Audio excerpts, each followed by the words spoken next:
नमस्कार दोस्तों। तो देखिए, अगर आप क्लास 10th में हो और अक्टूबर मंथ का साइंस का एग्ज़ाम देने वाले हो तो ये आपका 27 अक्टूबर का साइंस का लघु उत्तरीय प्रश्न जो कि आपका 2 नंबर में पूछा जाता है।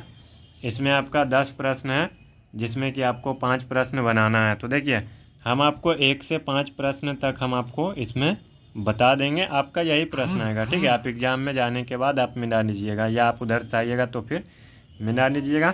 और हमने कोशिश किया है कि इसको जितना हो सके अपना भाषा में जवाब दें, और आप जो है ना एग्ज़ाम में भी आपको अपने भाषा में ही लिखना है।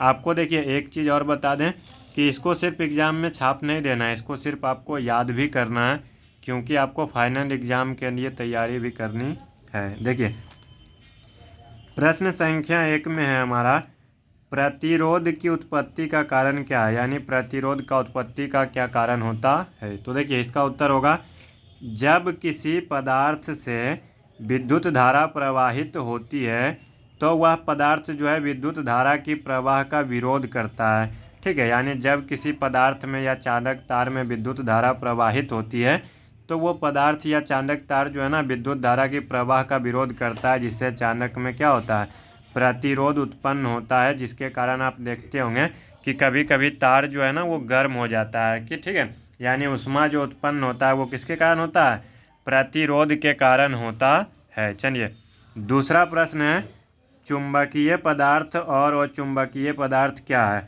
देखिए, चुंबकीय पदार्थ का मतलब होता है कि वैसा पदार्थ जिन्हें चुंबक अपनी ओर आकर्षित करता है चुंबकीय पदार्थ कहलाते हैं, जैसे लोहा, निकेल, कोबाल्ट। ये सभी आप चुंबक के पास लेके जाइएगा ना तो चुंबक उसको खींच लेगा, ठीक है।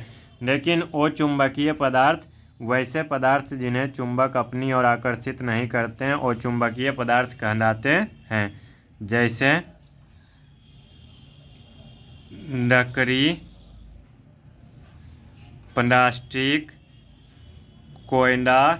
ये सभी आप अगर चुंबक के पास लेके जाओगे तो इन पर कोई भी प्रभाव नहीं पड़ेगा। इससे पता चलता है कि ये आपका क्या है, चुंबकीय पदार्थ नहीं है, ठीक है। चलिए, अगला प्रश्न आपका प्रश्न संख्या 3 में देखते हैं कि काफ़ी शानदार प्रश्न है, यहाँ तक कि आपको फाइनल में भी पूछा जा सकता है। विद्युत चुंबक और अस्थायी चुंबक में अंतर बताएं। विद्युत चुंबक और अस्थायी चुंबक में अंतर बताएं। देखिए, एक तरफ आपको लिख देना है विद्युत चुंबक और दूसरे तरफ लिख देना है आपको अस्थायी चुंबक, ठीक है। और देखिए, अगर आपको 2 नंबर में प्रश्न पूछे ना तो आपको अधिक से अधिक 3 डिफरेंस बताना है, ठीक है। आपको ज़्यादा लिखने से कोई फ़ायदा नहीं है, आपको 2 नंबर में अधिक से अधिक 3 डिफरेंस बताना है। अगर आपको 5 नंबर में पूछ दे तब आपको 5, 6, 7 बता सकते हो, लेकिन उसमें आपको मिनिमम 5 डिफरेंस बताना पड़ेगा। देखिए, विद्युत चुंबक में सबसे पहले हम लोग लिखेंगे यह नर्म लोहे से बनाया जाता है, ठीक है। और इधर लिखेंगे यह इस्पात से बनाया जाता है, ठीक है। विद्युत चुंबक नर्म लोहे से बनता है जबकि अस्थायी चुंबक इस्पात से बनता है।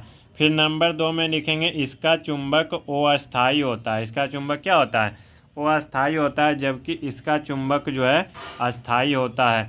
अब देखिए, विद्युत चुंबक का अगर चुंबकत्व यानी चुंबक का गुण हम चाहें तो आसानी से ख़त्म कर सकते हैं, यानी इसे आसानी से विचुंबकित किया जा सकता है और इसे आसानी से विचुंबकित नहीं किया जा सकता है, ठीक है। चलिए, अगला प्रश्न है, एमीटर और वोल्ट मीटर के उपयोग लिखे। एमीटर और वोल्ट मीटर के उपयोग लिखे। तो देखिए, एमीटर का उपयोग विद्युत धारा को मापने में और वोल्ट मीटर का उपयोग विभवांतर को मापने में किया जाता है।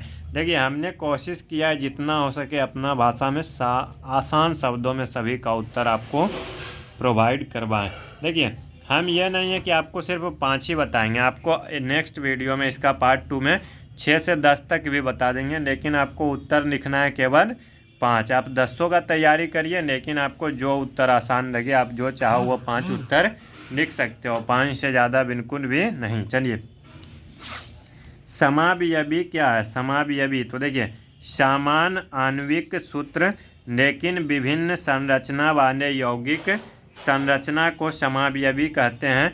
जैसे ब्यूटेन के 2 समावयवी है, नॉर्मल ब्यूटेन और आइसो ब्यूटेन। तो इस प्रकार से देखिए, हमने आपको कितना 5 बता दिया, कितना बता दिया 5, यानी 1 से 5 तक का बता दिया।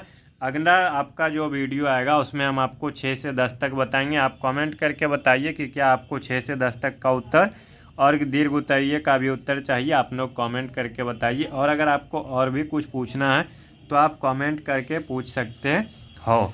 तो आप लोग जो है सभी जा कर के एग्ज़ाम अच्छे से दीजिए, ठीक है। सभी को बेस्ट ऑफ लक। और देखिए कुछ लोग सोचते होंगे कि अगर हम लोग ये वाला एग्ज़ाम नहीं देंगे तो क्या कोई नुकसान हो सकता है। देखिए अभी आप देख सकते हो कि स्कूल में जो है ना विद्यार्थियों का नाम काटा जा रहा है, नामांकन रद्द किया जा रहा है, इसलिए आप लोग बिल्कुल भी ऐसी गलती ना करें। और चलिए नाम कटे या ना कटे, ये आप जब एग्ज़ाम दोगे ना तो फाइनल एग्ज़ाम के लिए ये आपका जो है ना बहुत काम आने वाला है। तो चलिए आप लोग सभी जाइए एग्ज़ाम दे करके आइए। मिलते हैं नेक्स्ट वीडियो में जिसमें कि आपको 6 से 10 तक अपलोड कर देंगे। धन्यवाद, जय हिंद।